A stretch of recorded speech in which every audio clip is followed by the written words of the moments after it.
And welcome to Nerdarchy. For nerds, by nerds. I'm Nerdcast Dave. Today I'm joined by Casey Christofferson of you do art directing for Frog Guy Games. You're an artist. I believe you also do some freelance work as well for some others. You'd mentioned Troll Lord Games.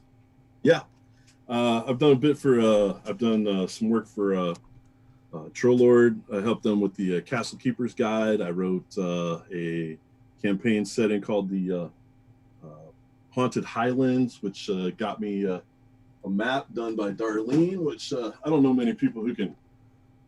I got some bragging rights on that one, huh? Oh, that's So nice. yeah. That is Uh, good looking. yeah, she's awesome. Love her, absolutely love her. So I did Haunted Highlands with them. Um, and then mostly Frog God and Necromancer games. Yeah, I guess I wrote a couple articles for Goodman Games. I have a Dungeon Crawl Classic, a classic Dungeon Crawl Classic, because it'd be over 15 years ago, I think, when I wrote that one. And I've transitioned into more art and art directing lately, but I'm still working on writing. I helped with the world book for the Frog God setting, the Lost Lands world book. I did a big chunk of that. I did a big chunk of the Duchy of Ream booklet for Frog God, and those are I think store. They finally came out. Haven't got my comp copies yet, but that's okay because the boss gave me money today, so I'm cool with that. And Money is always good. I wrote City of Brass, so uh, not all of it, but I'd say 75-80% of it. I had some other people help in on here both times. Wrote the original box set back with third edition, 3.5 days with Scott Green, and then got to go back and add another 150,000 words to this big, thick volume right here. One of the only high level campaigns that's out there for Swords and Wizardry and 5th edition D&D. So then helped create a bunch of the monsters for Tome of Horrors and Tome 2020. We are finalizing the last bits and pieces of that, sending it off to the printer here pretty soon. So people should be getting those in the next few months. Frog God loves those big books for sure, Man, and don't they've they? scaled back.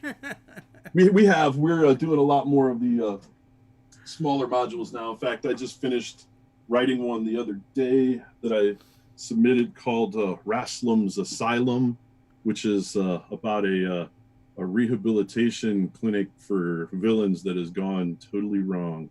Uh, I got nominated for an Emmy Award a million years ago for the free version of this, which is Feast of the Gobbler, Oh, nice. which are Thanksgiving adventure. And yeah, then I've been like you said, art directing. Oh, Devil of the Murder Cliffs. This is scaled back Frog God, where we're doing more back to paperback modules, but they're fun. You can play them in 1 or 2 game sessions.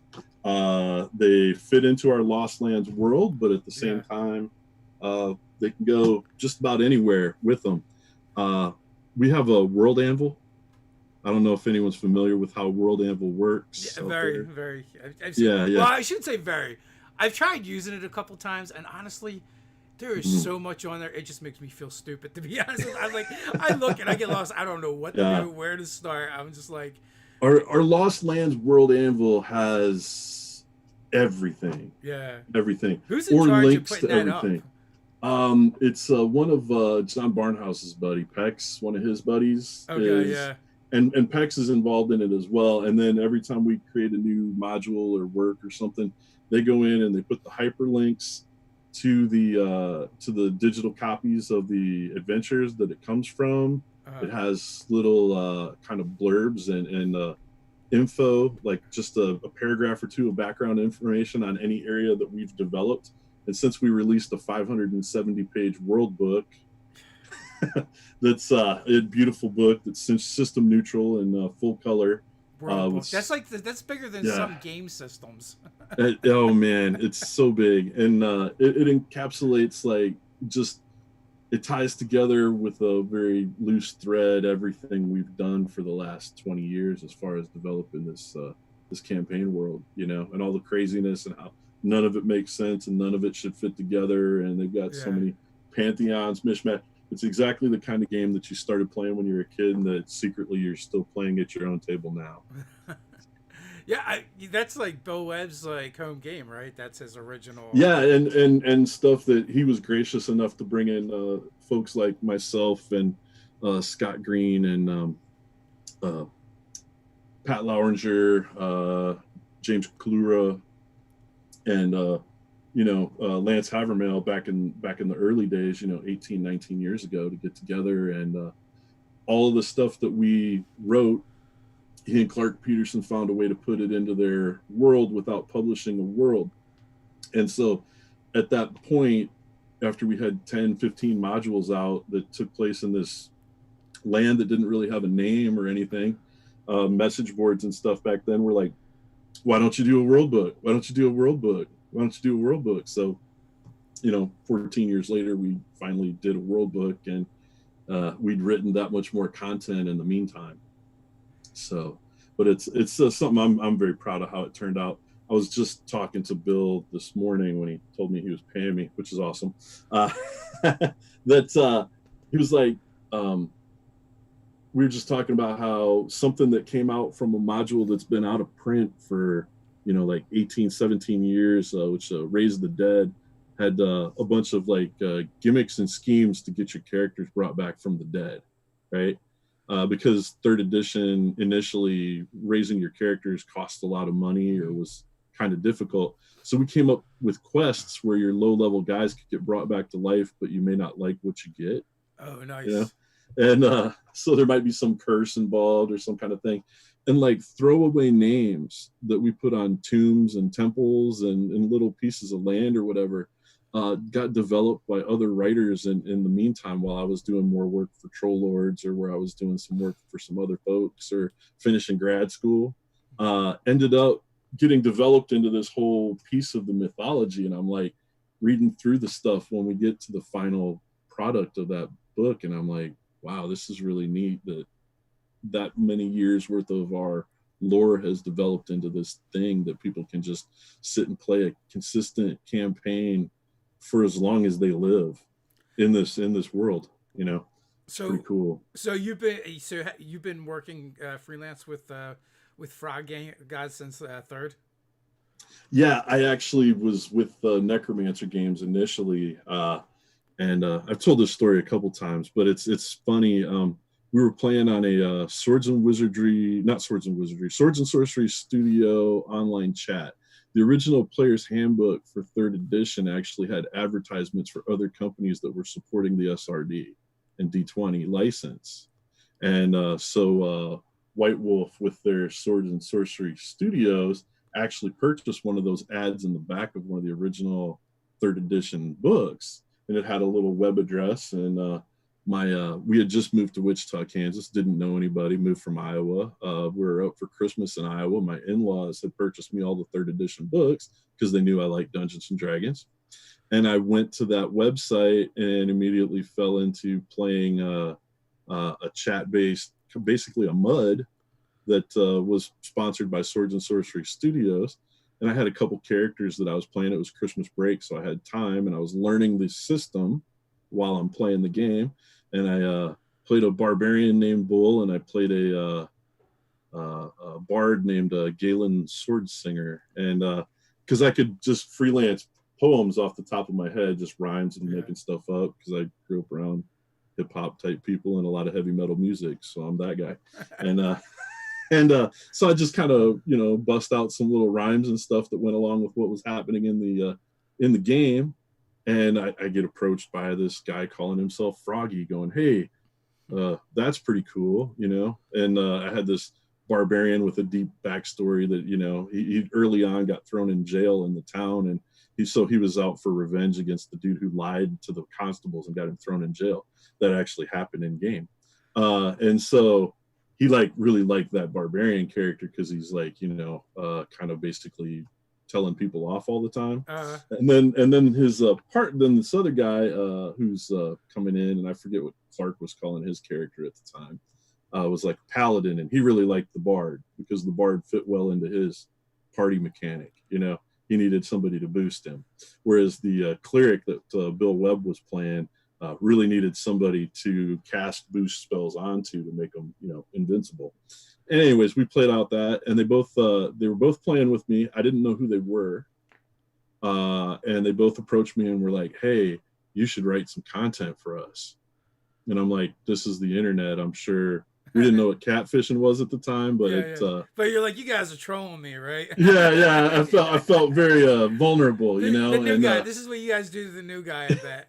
Yeah. Right. So I went to the store, and Bill sent me a chapter from Rappanathic 2, and he's like, "I need this punched up. I need some rhymes, some poetry, some stuff in it. Here's the first chapter of Rappanathic 2. Yeah. Go to your Barnes and Noble, look at the Swords and Sorcery shelf that should be there. Find Rappanathic 1, find Crucible of Freya, and find Demons and Devils, and look them up, and you'll be able to tell that it's us, that I'm 100% on the level on this." And so I opened it up and I looked at it, and I was like, yeah, I guess he really is, and called him up. And I've been basically kind of writing stuff on the side for those guys ever since, and or more than on the side since in the last decade. So yeah, it's nice. pretty cool. I mean, you living the dream, working in the industry and getting work is definitely cool. I mean, it beats working for a living, that's for sure. It's definitely. I mean, it can be challenging. It can be stressful. We've had a couple big books that needed lots of art. I took over as art director about 4 years ago, I want to say. I'd always requested to speak with the artists whenever one of my own books was coming out. And basically I was kind of de facto art directing anyways. Yeah. I just didn't have a title and wasn't getting paid for it. So, finally I was like, "Hey, they actually came to us and they're like, 'Your books look better than ours and it's embarrassing.' I mean, we're all the same company, but they're like, 'Your books that come out look better than ours. So you need to do what you do for your books for everybody else's books, and we're going to give you money for it.' So I was like, cool, because I have a background in illustration and design. I went to the University of Northern Iowa, studied under a guy named O.C. Johnson Jr., named after the famous jazz musician. And he's hard to find because I shouldn't be putting him out there like that, because he's been hiding from the internet for quite a while. He's just a technophobe. He doesn't dig it. But this guy was an awesome illustrator, and he helped me get published in the North American Review while I was re-emphasizing and getting my teaching degree. And he really kind of pushed me to not give up on the art. And so it's kind of cool. I was able to and then I've been teaching illustration and design for more than 13 years at one of the biggest high schools in the state of Kansas. And a lot of my students end up hiring them because their stuff is as good as anybody else working in the industry right now. Case in point, check this out. This is one of my students did this cover for Murder Cliffs. His name is Adrian Landeros, and he did this cover when he was like 19 or 20 years old. Oh, wow. Nice. Yeah. I mean, that's nice for them too, like to have that outlet that you're teaching them, but so you get to see the work they do. Right. Because it's like one of those things, like great artists are like guitarists, like they're a dime a dozen, and it's such a competitive field. Right. So getting noticed is hard. Yeah. So this is Artem Shikayev. He was another one of my students. And if people haven't seen our Tome of Alchemy Kickstarter that's going on right now, he did the cover for that one too. And he's like 24 now. Okay. But he did the City of Brass cover when he was like 20, 21. We actually started hiring him professionally to do illustrations when he was 15. We had to get a waiver signed by his mom. Oh, wow. So that we could pay him, because he's that good. He actually researched me when his family moved to Wichita. His father is a famous cellist, I want to say, and he played in the St. Petersburg String Quartet in Russia years and years and years ago before coming to the United States and taking jobs as a music professor. And so they're very education oriented in that family, and he evidently he told me at one point in time that he had researched which school to go to in town Uh, and what art teachers he wanted to take, and so he'd like look me up and found out I'd been working in the games field for about a decade at that point in time, and he's like, that's the teacher that I want so that I can get into this field. And so he did, and now he does freelance stuff every once in a while. I was able to coax him out of his semi-retirement to come and do the cover for Tome of Alchemy, but the artwork in that book is just outstanding. What a cool book that's going to be. that's pretty impressive. Sometimes I have trouble getting my kids to think about what they want for dinner, or or something. Let alone life, decisions that are going to affect their lives. Yeah, I mean he's done a lot of it already. He's very capable. He's up there with a lot of the guys. I consider him as good or better than most of the guys that the Wizards of the Coast and some of the other companies use on a regular basis. He's got a very clean, modern look to his work. And, and as a young guy, so he's only going to get better.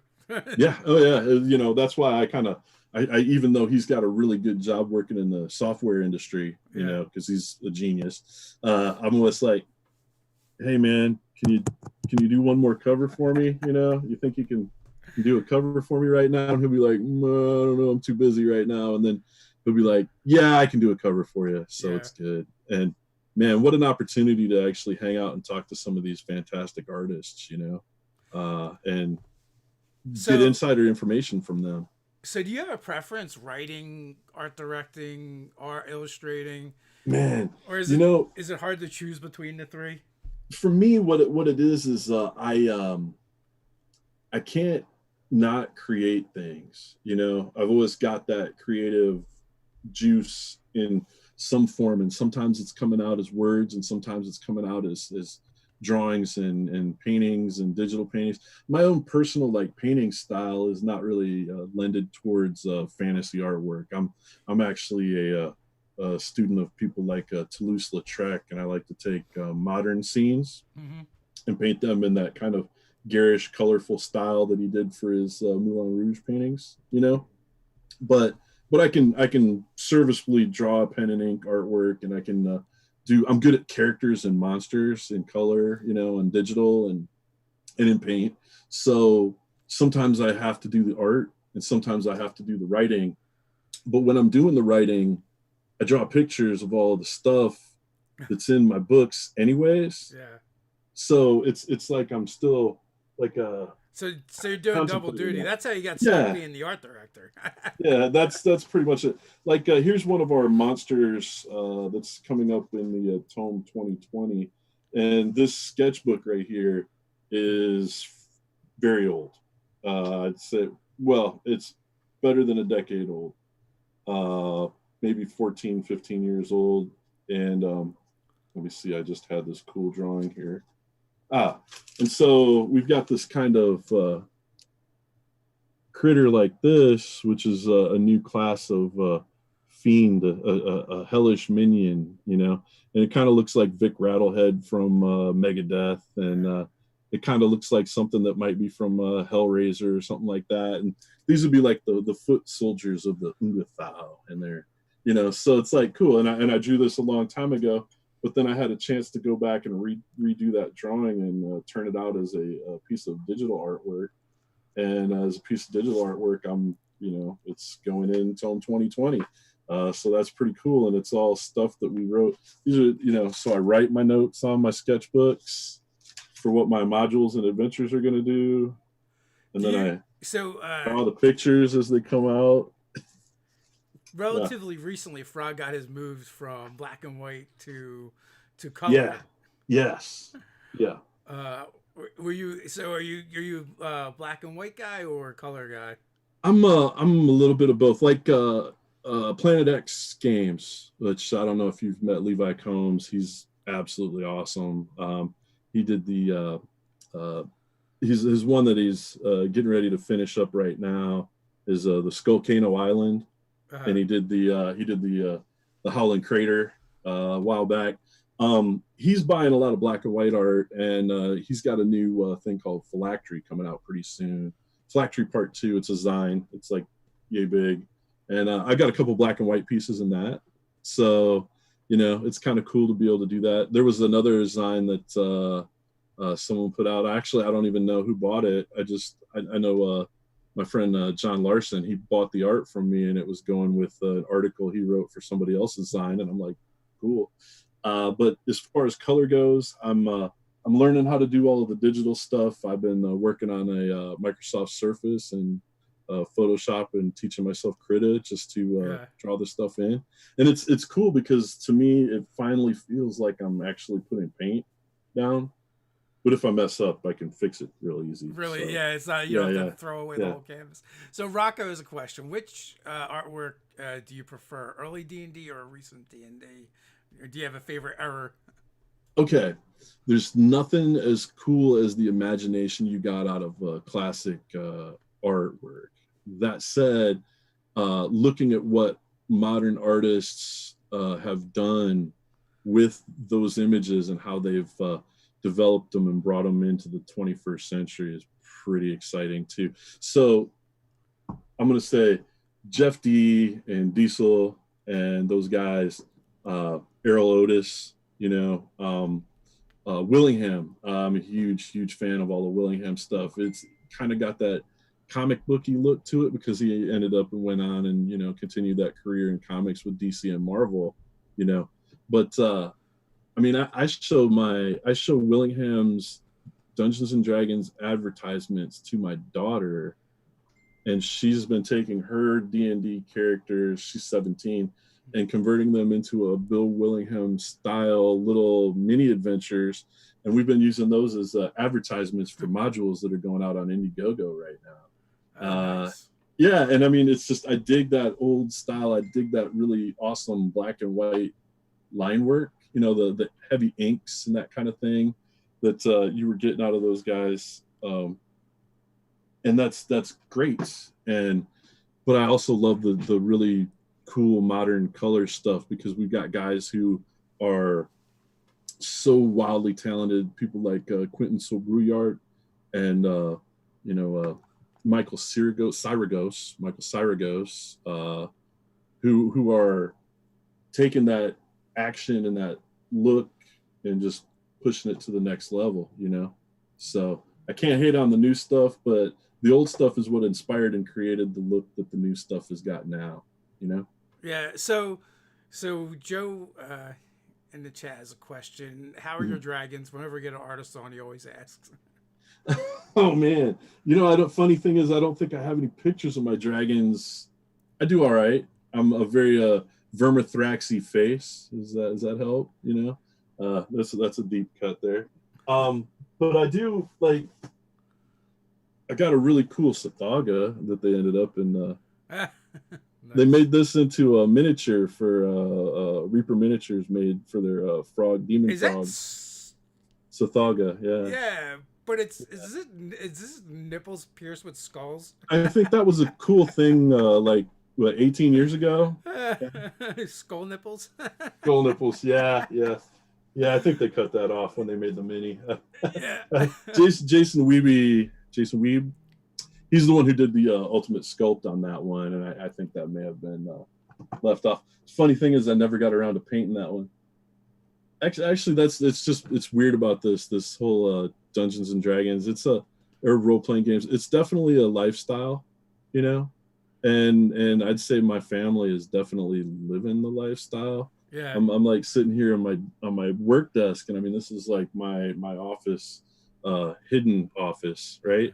And I've got piles of these little unpainted Reaper bones sitting on my table, and then I've got finished ones, sitting here. My wife and I, we sit down during our D&D games when I'm DMing and the players aren't making up their mind. I'm putting in the base coats, and then she's going in and putting the faces on figures, and our whole collection of minis. I think we probably painted 80% of them together. Nice, that's super cool. Yeah. So Joe also wants to know: is ink and graphite still in demand? It is for certain people, certain companies. A lot of these independent publishers are doing okay right now. we're talking people who put out 2 or 3 books a year, 2 or 3 modules or zines a year, are they're funding their stuff. It's funded on Kickstarter, it's funded on Indiegogo, and they're making enough that they're actually getting to keep a little bit. And a lot of them are using mostly black and white art. Like I mentioned, Levi Combs with Planet X Games. He's a really good friend of mine. I helped get him into the business because for years he's like, we should do a book together. We should do a book together. And then he's like, I got 300 million ideas for stuff. And I'm like, you need to do a book because I don't want to crush his ideas. They're so original. Yeah. It's like almost we challenge each other right now. He writes one called Skullcano Island. I write one that unfortunately had to change the name from Riot at Raslam Asylum because Twitter to Raslam Asylum. But it's I wrote one. He wrote one called the Mummy Bride, the Tomb of the Mummy Bride, dripped in blood, and I wrote one called Encephalon Gorgers on the Moon. I mean, this is a kind of we have a challenge to out-weird each other with our Yeah. adventures, and he's doing it all himself and doing the whole thing, and and that's awesome. I'm happy to be working with Frog God and Necromancer and the other independent publishers I work with because I don't have to do everything. I don't have to pack the boxes. I don't have to ship anything to anybody. I don't have to pay anybody. But man, he's definitely forging ahead. Let's see. There's the Barshes. Ben Barsh has been creating some really cool stuff for a young guy with his old man has helped him in Pace Setter Games, Yeah, we are. Where those guys? We're friends with those guys. Yeah, they're great guys. Skeeter Green with his Science Wizard, and Wampler's kind of doing his own thing now, and he's doing, I think, as good or better than he's ever done, forging ahead and doing his own stuff. And a lot of those guys do use black and white work, and a lot of those guys also hit me up on the side and say, hey, who do you got who can do whatever? Who do you got who can do skull robots? Oh yeah, I got a guy for that. Get my skull robot guy. Yeah. Awesome. And so Ed Bickford is my working. Yeah. And so I'll hit up Ed Bickford and I'm like, hey, Ed Bickford, meet this guy and get some work. And he's like, boom, that's awesome. And so I get Ed Bickford work. Adrian, who's the guy who did this. Oh, not that one. I gotta find him again. There we go. Yeah, the one who did the cover for Murder Cliffs. This kid's also amazing in black and white and pen and ink stuff. So my own little imprint has been purely for Humble Bundle, and it's because it raises money for charity, and I do believe in charitable giving, just like I believe in giving people an opportunity to get their foot in the door in the business, and so we do. I write a pile of short stories after they give me unpublished art. Santa Norvisite, she's awesome. She's lives up in Canada. She's a great girl. She does really cool landscapes and really ethereal looking artwork. And so Santa and Adrian and I, they'll give me unsold, unpublished work that's just their practice work, and I'll put it together in my Dirty Bob's Roadhouse world, and I'll write short stories based around tales that are told around the fire at Dirty Bob's Roadhouse, based on the artwork that they provide for me, and then we put that out as our submission twice a year to Humble Bundle. And we're up to like 150 pages worth of short story material right now, and eventually we get 200, 300 pages, we can get that bound up as a book and sell that and make our money on the backside. But it's giving people the opportunity to experience a short story version of the world building that we've done, and gets their art out there so that people can see the stuff that they're able to do, and I make sure that they get paid. So getting paid is always nice too. It is nice. So Torchlock wants to know, what tools do you rely on your day-to-day work? Man, the biggest thing for me is a pen, and a pencil. I like to use a blue line pencil instead of graphite, and then trace over that stuff with pen and ink. Because I can also flip a page and I can write down. I use those Pentel 5.5s and 0.7 rollerball pens. They got really good flow in ink.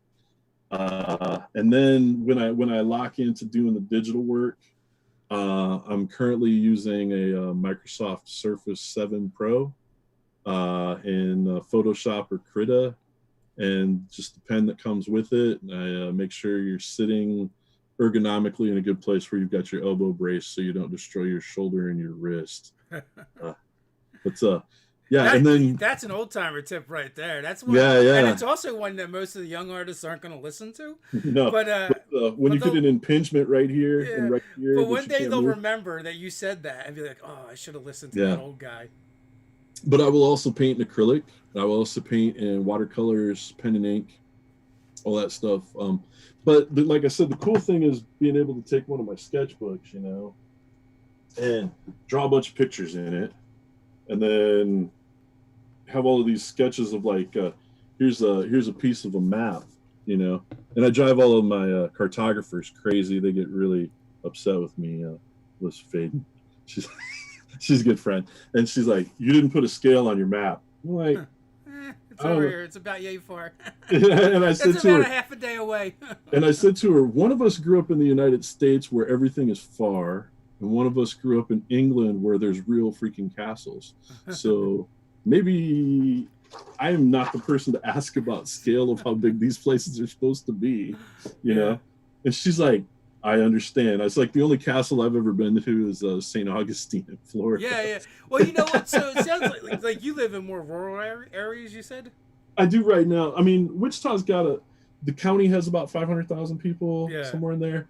But I live on the edge of town, and like you can look out you can go out my front porch and turn to the west, and there's a wheat field or a cotton field or whatever, there at the end of my road. So my point is, like, depending where you're from and where you live, kind of determines how you give directions.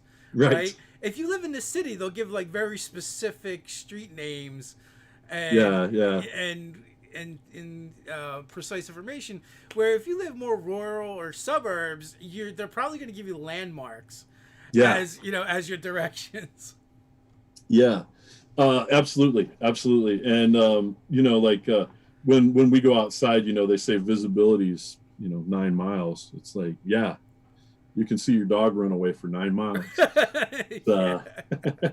And I grew up in a more wooded, hilly type area, which I totally spoofed on with the Feast of the Gobbler adventure that I originally wrote like a million years ago.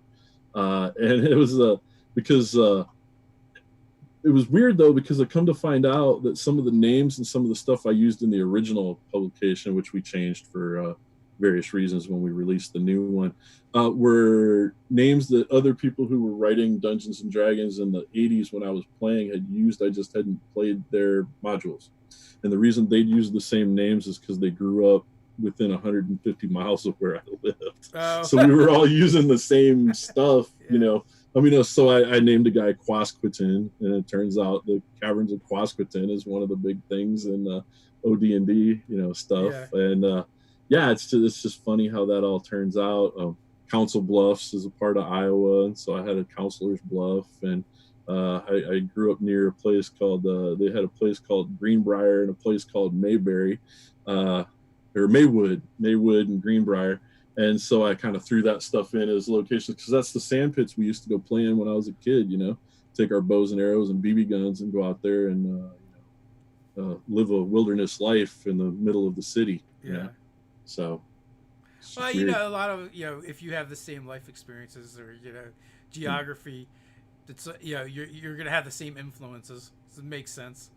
Yeah. Rocco wants to know which movies influenced your art style the most. Oh man, it's really cool. I grew up in that era when all of the awesome sword and sandals and swords and armor movies were coming out, So I probably saw Excalibur in the theater twice when I was a little kid. I mean, I could have been more than 10 years old when it came out, right? Excalibur. Awesome, awesome. Not all of them hold up so well. Yeah, no. And the original Conan the Barbarian, obviously, very Yeah. influential because they were looking at the same stuff art wise that I was looking at, that my dad was sharing with me, you know. My dad was never shy about showing me real art, and, you know, there was no censorship really in our family to speak of, you know, I mean, maybe superficially. So I got to look at Heavy Metal magazine. I got to look at Epic magazine. I had piles of Savage Sword of Conan comics. But movie wise, yeah, I'd say Excalibur, original Conan the Barbarian, the Dragon Slayer. Um, those were pretty high up there because of the way they were made and how good they looked. The great thing about Excalibur is Patrick Stewart looks the same from that movie than he did than now, Right, as he does now. right. Very He was slow like aging. born. He was like born as an old man, I think. Yeah, it's just kind of, yeah, just the whole, well, and I mean, think of all the other people that are in that movie. And I mean, the armor smithing and the stuff that they had to do, you know, and it's funny because they made armor from like what, the 1500s to take place in like the 800s, you know. Yeah. So, but you know, we don't think about that now because you're looking at it from the they actually went and used the Mallory romantic lens of the Knights of the Round Table, and then the T.H. White's kind of reinterpretation of that, which I love. If people haven't ever read the Once and Future King, you know, go read that and go read the Book of Merlin, but also have the Mallory books handy because it's awesome that T.H. White would go, well, in chapter this, page this of Mallory's, he describes this battle between Lancelot and Tristan way better than I ever could. Go read that and then come back to this passage. Oh. So you go read the one, and then you're like, yeah, he did do a great job of explaining, you know, how these guys were just beating the clods off of each other, you know. What an interesting way to write a book, though. Right. Just go read his. This guy did it Yeah. better. Yeah, he did it better, and he actually lived when this stuff was happening. Yeah. So Joe wants to know what is the most needed art? Okay, what pops up a lot for me right now is figures and monsters that are around 300 DPI, saved as a TIFF file, that have no background, so that they can be used for virtual tabletop to make like tokens for virtual tabletop systems, and also so that they can be used as fill-in NPCs for people who are publishing modules and books. And one of the things that I actually encourage people to do is just go ahead, if you're going to do the full-on modern look to your stuff, either do it in color. If you're going to do like a fully, you know, rendered figure, do it in color, because I can always push a button and make it black and white if it's going into a black and white book. But it's harder to take a black and white picture and make it color. Now, if you have really epic inking skills, really good like Kirby level blacks, and really nice line work, like, you know, Todd Farland or any of those guys, you know, then you're gonna find work in the field. You just go to some, once conventions start happening again, go. They'll be back eventually. They'll be back eventually. Once they start, go. Ingratiate yourself with the people who are working in this business. Meet them face to face and talk to them, because it's a small community. It's fairly tight. We have groups of people, factions of people who don't like each other and never are going to like each other and never will. But by and large, the majority of the people who are in this business are very close, tight-knit group of people. Most everybody knows each other. And I'd say the great percentage of them do get along. And if they can't use you, there might be somebody they know who can. So Makes sense. I mean, there's no substitution for getting out there and pressing the flesh and meeting people. Yeah. I mean, not everybody's going to be cool to you all the time. You got to remember, if you're at a convention setting, sometimes they're just harried and busy and been running around trying to handle meetings and do business with everyone else. But we got a guy who came out to a convention, and currently he goes by Wonky, and Halverson. He's really good. Keelan Halverson. He's really good. He just came out of nowhere with cartography and some illustrations and things like that. He's been doing some work with Skeeter Green. He's been doing some work with the Silver Boule. So, he's starting to really put himself out there, and we all met him at a North Texas Con. Yeah. So, in my personal experience, the best way to network is to not worry about what it is you're looking for or you're after, and just try to make a connection with someone. And if you can get people talking about what they do and what they like, you're halfway right. there. Eventually, they will probably ask you what you do, and Right. when it's so much better when it's their idea. Yeah. Yeah. And it's, and it's, sometimes you might just be the right person for that book in that time. Yeah. I talked to some guys. I've got a friend, Tom Knaus, who he wrote this great Mesoamerican adventure book that's going to take place in our Lost Land setting. And he spent a goodly amount of time doing research and stuff to really make it right and make it culturally good. And I have a bunch of artists, and some of them are from various Latin American countries and whatnot. And I said to them, "Hey, what do you think about this book?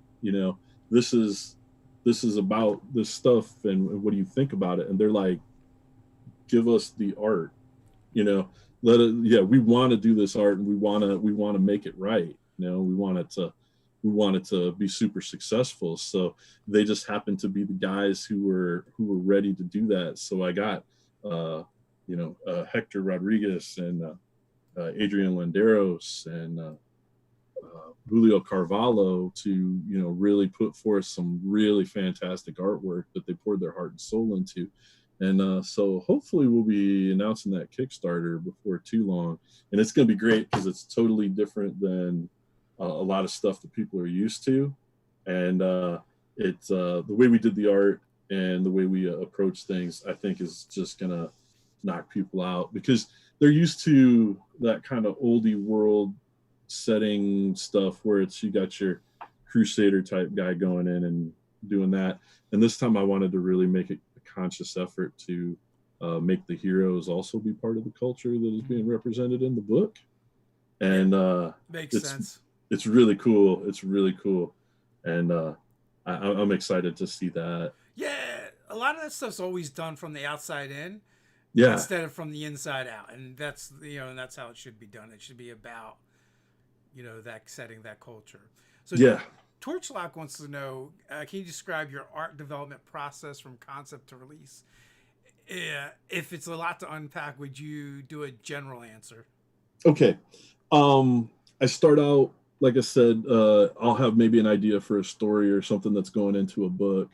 And we'll use the Bull character. He's one of the guys that kind of got me started out in the business as a character of mine. And so the idea is that he's like your kind of archetypal northern barbarian type guy, and that he's come to it's sort of that, what was that movie, Pathfinder?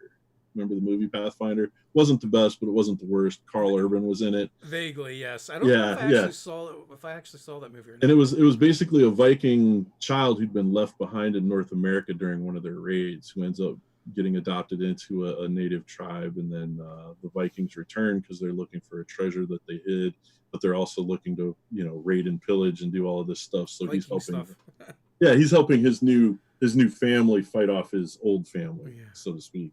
But so I came up with the character way before that movie ever came out with, and it was basically that kind of thing. He was on the run because I'm of a Nordic descent, and one of the things would never guessed with a name like Christofferson. No, right, and or the red face and the blonde hair. Yeah. My grandmother's maiden name was Hendrickson. Yeah, we're my grandfather's father and grandfather. So my great grandfather and his sons got off the boat from Hordaland in New York and proceeded to travel as far west as they could until they found land that looked just like where they came from and stopped. So That's northeast Iowa, the upper Mississippi. So I got this idea of a character, and he's like, if you look at the Vikings, the only person who got any money, land, and fortune was the firstborn son. Everybody else is out on their ass. Okay, so if you're out, that means you're raiding to go find your own land, or you're, mercenary, whatever, that kind of thing. That's how that whole deal kind of played out. And so I wanted a guy who had traveled from his lands, because your brothers would kill you to run you off the land. Your older brothers who got a piece of something, they would have you killed so that you wouldn't be a threat to their sons getting their own land, right? So he's on the run from his own family, basically trying to murder him off because he's not the oldest kid.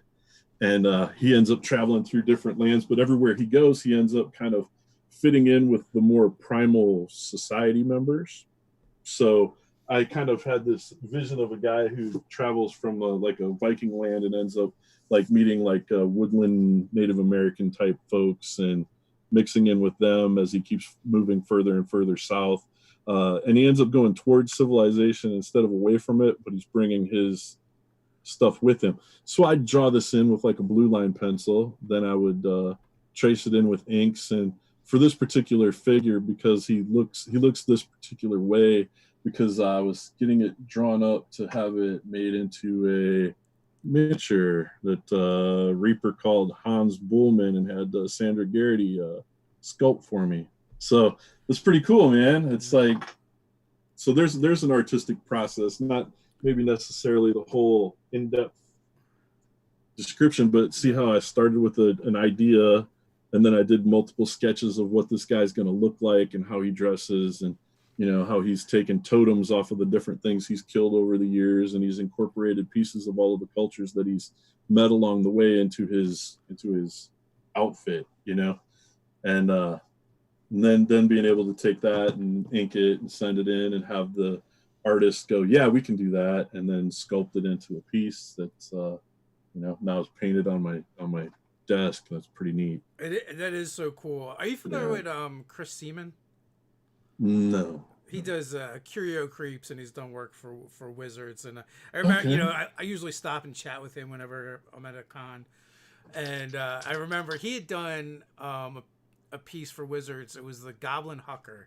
So it's an ogre with this contraption on its back that's basically a catapult, and it would put spiked armor on goblins and huck them at the enemies. Nice. Nice. And I like every bit of that. Yeah. So I ran into him, and then we were talking, and he's like, and they made a mini of the thing that I drew, and it's like, it's the coolest thing. It really is the coolest thing. There are very few things that get me geeked out about stuff.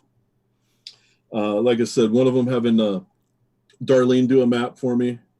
One of them was when we were working on a project years and years ago, and the old guy whose IP we were licensing at the time, I said to him, a lot of your stuff that we're rewriting now for this new edition feels a lot like Frank Frazetta paintings. And he's like, you should call Ellie and see what we can get Frank to license some artwork from. And my head about exploded. I mentioned it to my bosses. I mentioned it to Bill and Clark at the time. Yeah. And then it turned into, and I'll throw him under the bus for this. It turned out being Clark's idea. Yeah. No, it wasn't. It was my idea. But anyways. Oh man, some of that stuff is amazing. Yeah. But in today's climate, I don't think it'll age very well. Yeah. But it was cool because they called, and the art director at the time called, and they got somebody else instead. They got one of the family members, and they wanted like tens of thousands of dollars and this and that, and a set of golf clubs or whatever. And we're like, oh, well, that's not going to happen. Yeah. And we talked to the old guy we were licensing with again, and he goes, "Did you talk to Ellie?" And we're like, no. He goes, "Call back and ask for Ellie, and don't tell him who you are."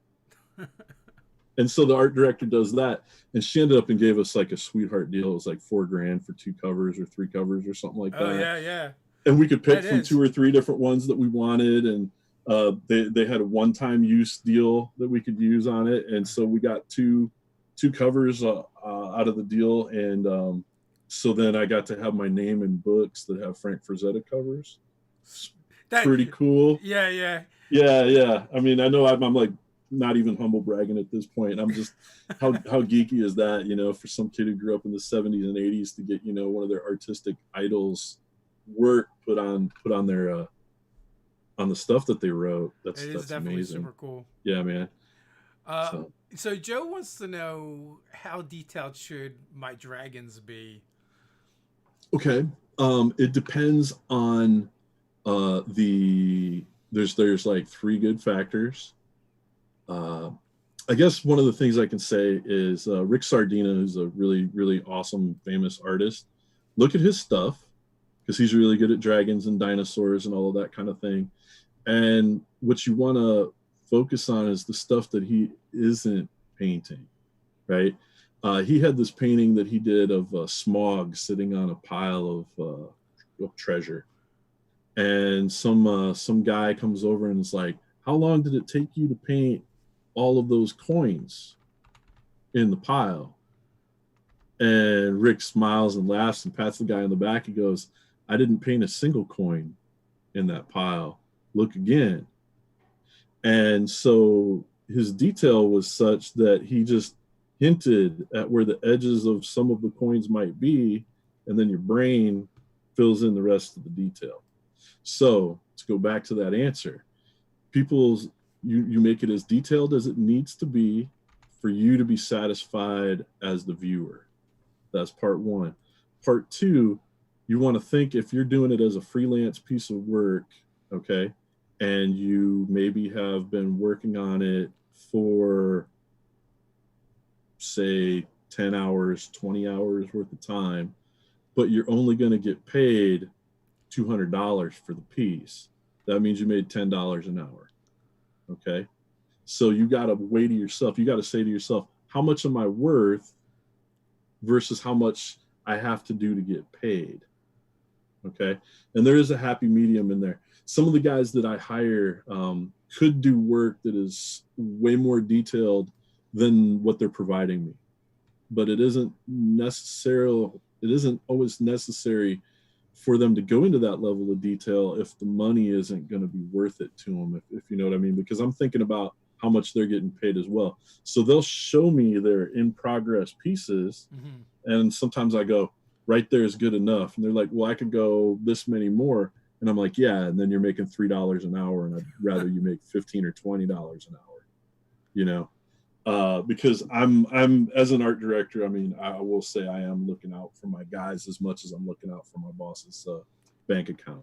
Which I mean, that's super cool as well, and I'm sure they appreciate that. Yeah, it's. I mean, I try to build an actual relationship with these guys and girls, because that way, I get what I want and they get what they want out of the deal. And if I can't provide that level of attention to them, then I'm not really doing my job, But that comes from my education background as well, because I'm looking at young folks and I'm trying to show them how to make money, how to make a living, or at very least supplement whatever income they've got coming in.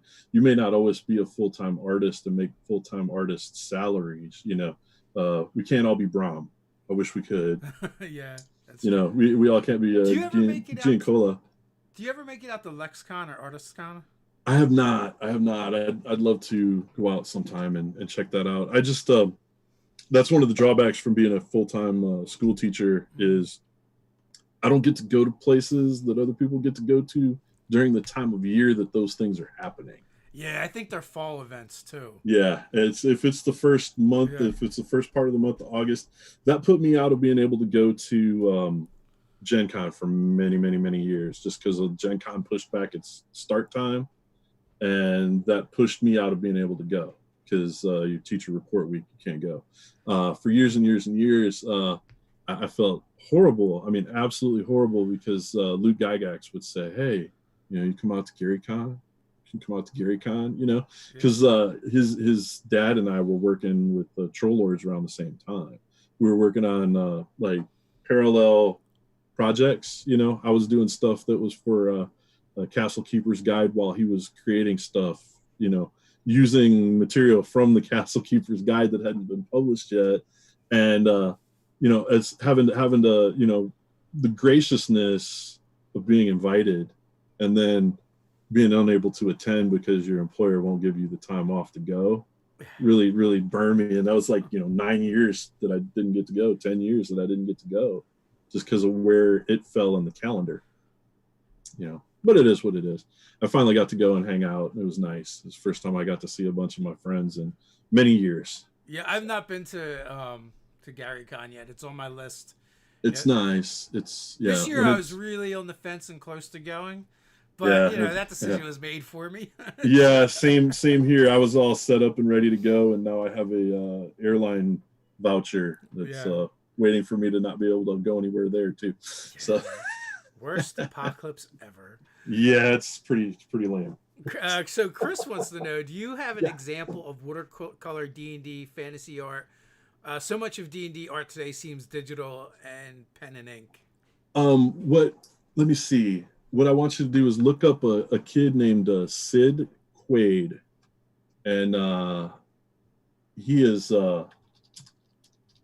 from Kansas City, young guy, and his artwork style, some of the stuff you're going to see of his that's online, check his art station. I think he might have some of the stuff that he's done for us. He does. And he does a combination of colored pencil, watercolor, and then he'll do any final touch-ups in digital. I'm looking actually at his art station right now. It's so yeah, go look at Sid Quaid's art station, click on the monsters, and there's some samples of his monsters that he did for Toma Horrors, and they are a mixed media of paint and colored pencil and pen and ink, and that would be a good example. And one of the things I look for when I'm hiring artists is I want it to look like it was art. I don't want a photograph, I mean, it'd be cool if we could all get Donato Giancola to do all of our work, right? But you notice even his stuff still looks like a painting. Yeah. As realistic as it is, it still looks like you can see the artist's touch to it as much as he hides his brush strokes, right? So we want it to look like an illustration instead of a photo, or instead of like a big photo bash. And I mean, some people do use a photo bash. One of our artists has a video game compiler for like buildings and trees and rocks and all of this kind of stuff. Has all of those elements and just kind of slams them all into a composition. But that's how they fast compose their artwork, right?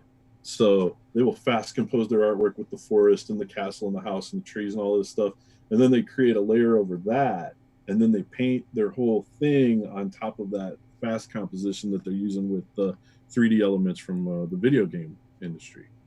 You're like speaking another language to me. Yeah. Now. I'm sure the art people in the chat. The art people are listening and they're like writing that down. Where can I get a copy of this program? And it's yeah. In the meantime, my eyes are kind of glazing over. I'm sorry. I don't know the jargon and the terminology. It's all good. It's all good. Yeah. So we were coming up on that time, but there's one more question. This is a good question. I'll jump to this one. Rocco, do you prefer to DM or be a player? And as a DM, do you make all your maps and NPCs? Oh man, yeah. I started using I've been playing 5, not because it's my favorite game, but because it's the game that the kids I play with play. Mm-hmm. Does that make sense? Yep. I'm teaching my daughter and her friends role-playing games, and the likelihood is they're going to find a role-playing game at their school, college, whatever, when they move on from me, that's going to be probably whatever the current system is that's being played, and so that's why I played on that. But I use they've got like this website, and is it Fast Character? 5e NPC generator. I just searched it up, and it's actually really neat. It's it's and it will just punch up a bunch of random stuff based on what you need, and I use those for a lot of the NPCs. I'm fortunate because I work for a game company and I have access to a bunch of files with tons and tons and tons and tons of monster stats, so I can just grab that stuff in that's a preprint and try that out on people. I DM. It depends on who the DM is, I guess. So like if I'm in a game and it's like 5 or 6 of us, and say somebody like Bill Webb, or is running, or Matt Finch, I'm definitely going to get in on that game and play, because I'm going to get some stuff that a lot of people just wouldn't think. They are so far outside the box thinkers that you're going to get a game that you really you're in for a treat. But other than that, I like running, because I've kind of become more of a. I used to TPK everybody all the time, and I don't really do that anymore. I've gotten more into the creating a good story and lots of great memories for all the people at the table as much as I possibly can, and introducing new people to the hobby is always a great way to go. That it was a play style, and it's a play style like back when we first started, and that's how we played. Yeah. Which is fine, and sometimes it's even fun to revisit that. But the hobby's evolved. So. Oh, and I go for it. I mean, I let them know this bad guy is trying to hurt you because you're trying to hurt it. Yeah. And I will go for it, but I also, there's times when you got to kind of be a little more lenient, or you see where you could totally destroy them and kill all their characters, yeah. But you can also turn that into an opportunity to make them work for the bad guy. So that happened in a recent game. I'm running City of Brass campaign. It's really high level, big stuff. But I will drop and drag adventure elements from different modules that I've written, stuff from Rapid stuff, even some Wizards of the Coast stuff. You can just easily fit the Hall of the Fire Giant King right in there, and play through it and use that as one of your options to side quest. And so they were in the Hall of the Fire Giant King, and there's the cavern down there with the 2 mind flayers and all of the crystal walls that are causing reflections. So you got a 50% chance of missing them. Plus they're mind blasting everybody. And I could have literally killed the whole party and ate all of their brains right there on the spot. But instead I put them out in front of the daughter of Surt, the fire giant god. And she's like, well, my mind flayers captured you, and here's the situation. You need to go take care of the Fire Giant King because he's made me mad. Yeah. And the Fire Giant King had previously hired them to go kill her. So now they're assassins switching sides, and it turned into this whole Clint Eastwood situation, good, the bad, the ugly type deal. And sometimes as a DM, you just gotta ask. It's like, well, we could have characters die here right now. Or can I do something more interesting than that and tell a better story? Should you do that all the time? No, because then it's no longer interesting or exciting. Right. But when the first time you do it, for the players, it's a big eye opener. It's like, oh, like we lost, but we didn't die and we're still playing the game. So the story's changed and it's still fun. So with that, final words before we head on out. Get ready for is it Tehoko is our Kickstarter coming up here with the Mesoamerican theme. Go look at Tome of Alchemy, because there's a lot of cool stuff in there. It's got a card system. You can like slay a monster, and then you get a card for whatever that particular monster's elements are made out of. And after you collect so many cards, you can cash them in and make potions and stuff like that. So it's just a little enhancement to your game that you're already playing. But it turns the characters into like total monster hunters, which is really neat. And keep supporting our Indiegogos with these small modules, because they're helping a lot of businesses. We're helping keep the print company in business. It's helping my artists stay paid. It's getting a lot of our writers a check. The cost is low, but the payout is great for those. Like I said, you're employing the writers, the artists, me, and the print shop that prints our books. It's all done here in the States, so that's a pretty doggone good deal.